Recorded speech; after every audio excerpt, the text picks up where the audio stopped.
Hi ಎಲ್ರಿಗೂ welcome to my channel. Karnataka ಪರೀಕ್ಷಾ ಪ್ರಾಧಿಕಾರ KCET 2025 ರಿಸಲ್ಟನ್ನು ಇವತ್ತು ಅನೌನ್ಸ್ ಮಾಡಿದ್ದು.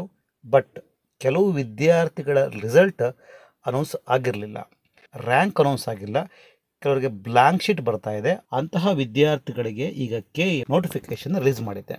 ರಿಪೀಟರ್ಸ್ಗಾಗಲಿ ಅಥವಾ ಫ್ರೆಷರ್ಸ್ಗಾಗಲಿ ಕರ್ನಾಟಕದ ವಿದ್ಯಾರ್ಥಿಗಳಿಗೆ ಮಾರ್ಕ್ಸ್ ಎಂಟ್ರಿ ಮಾಡೋದು ಬೇಕಾಗಿಲ್ಲ ಅಂತ KE ಸ್ಪಷ್ಟಪಡಿಸಿತ್ತು. ಬಟ್ ರಿಜಿಸ್ಟರ್ ನಂಬರ್ನ ಕಂಪಲ್ಸರಿ ಎಂಟ್ರಿ ಮಾಡಲೇಬೇಕು ಅಂತ ಹೇಳಿತ್ತು. ಆದರೆ ಕೆಲವು ವಿದ್ಯಾರ್ಥಿಗಳು ರಿಜಿಸ್ಟರ್ ನಂಬರ್ನ ಸರಿಯಾಗಿ ಎಂಟ್ರಿ ಮಾಡಿಲ್ಲ, ಹಾಗಾಗಿ ನಾವು ಅವ್ರಿಗೆ ರ್ಯಾಂಕ್ ಕೊಟ್ಟಿಲ್ಲ ಅಂತ KE ಹೇಳ್ತಾ ಇದೆ. ಎನಿವೆ, ಯಾರಿಗೆ ರ್ಯಾಂಕ್ ಈಗ ಅನೌನ್ಸ್ ಆಗಿಲ್ವೋ ಅಂತಹ ವಿದ್ಯಾರ್ಥಿಗಳಿಗೆ ಒಂದು ಗುಡ್ ನ್ಯೂಸ್. 26/5/2025ಕ್ಕೆ ಆನ್ಲೈನಲ್ಲಿ ಒಂದು ಲಿಂಕನ್ನು ಪ್ರೊವೈಡ್ ಮಾಡ್ತಾರೆ KE ವೆಬ್ಸೈಟ್ನಲ್ಲಿ. ಆ ಲಿಂಕನ್ನು ಕ್ಲಿಕ್ ಮಾಡಿಕೊಂಡು ವಿದ್ಯಾರ್ಥಿಗಳು ರಿಜಿಸ್ಟರ್ ನಂಬರ್ನ ಎಂಟ್ರಿ ಮಾಡಬೇಕು. ಹಾಗೆ ಮಾರ್ಕ್ಸ್ ಕಾರ್ಡನ್ನು ಅಪ್ಲೋಡ್ ಮಾಡಬೇಕು.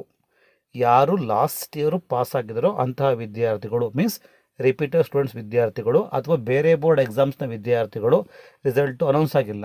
ಆ ರಿಸಲ್ಟು ಅನೌನ್ಸ್ ಆದಾಗ ನೀವು ಆ ಮಾರ್ಕ್ಸ್ ಕಾರ್ಡನ್ನ ಅಪ್ಲೋಡ್ ಮಾಡಬೇಕು. 29/5 ಅಂದರೆ ಮೇ 29ಕ್ಕೆ ಸ್ಪಾಟ್ ರ್ಯಾಂಕ್ ರಿಸಲ್ಟನ್ನು KE ಅನೌನ್ಸ್ ಮಾಡುತ್ತೆ. ಈ ಸ್ಪಾಟ್ ರ್ಯಾಂಕಿಂಗ್ಗೋಸ್ಕರ KE ಆಫೀಸ್ಗೆ ಬರೋ ನೆಸೆಸಿಟಿ ಇಲ್ಲ. ನೀವು ಆನ್ಲೈನಲ್ಲೇ ಅಪ್ಲೋಡ್ ಮಾಡಬೇಕು, ರಿಜಿಸ್ಟರ್ ನಂಬರ್ನ ಎಂಟ್ರಿ ಮಾಡಬೇಕು.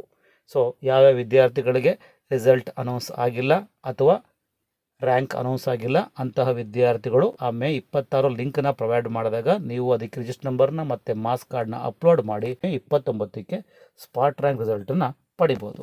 ನಮ್ಮ ಚಾನಲ್ಗೆ ಸಬ್ಸ್ಕ್ರೈಬ್ ಮಾಡ್ಕೊಂಡಿಲ್ಲ ಅಂದರೆ ಸಬ್ಸ್ಕ್ರೈಬ್ ಮಾಡ್ಕೊಳ್ಳಿ to get next education updates.